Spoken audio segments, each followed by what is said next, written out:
Pinag-aagawan na si Arvin Tolentino ng iba't ibang teams overseas. Overwhelming ang choices, daming gustong makakuha sa ating kababayan.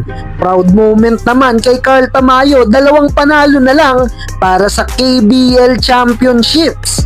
So eto na mga idol, mukhang nalalapit na ang pamamaalam ni Arvin Tolentino sa PBA. At ayon sa balita, maraming overseas team ngayon ang gustong makuha ang 6'5" forward dahil posibleng pumasok sa restricted free agent ang batang Pierre forward pagkatapos ng Philippine Cup Conference, at merong tsansa si RB na mag-entertain ng other contract overseas.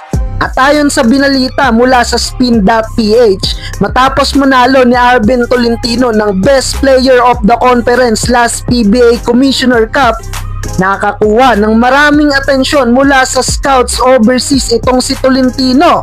At eto pa ang malupit dyan mga idol, dahil hindi lang isang liga overseas ang interesado kay Tolentino. Ayon pa rin sa balita, 2 teams mula Korea, Japan B-League and T1 League Taiwan ang handang magbigay ng malaking contract sa ating kababayan. Well, kailangan pag-isipan ni RB ng desisyon na to kung i-renew niya pa ang kanyang contract. Lalo't napapabalita ngayon na posibleng for sale na ang Northport Batang Pier franchise. At puntahan naman natin si Carl Tamayo.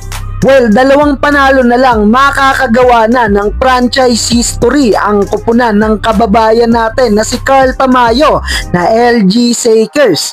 Kahapon sa naging laban ng LG Sakers at Seoul SK Knight ng KBL Finals Game 2, pinangunahan ni Carl ang LG Sakers with 27 points, 7 rebounds, 1 steal with 50% field goals and 34 minutes of playing time.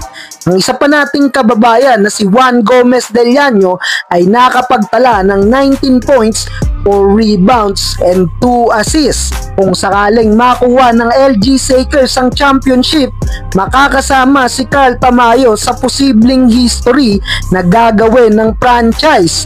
Lalo't hindi pa nakakapag-uwi ng championship ang LG Sakers out of 14 season in the league.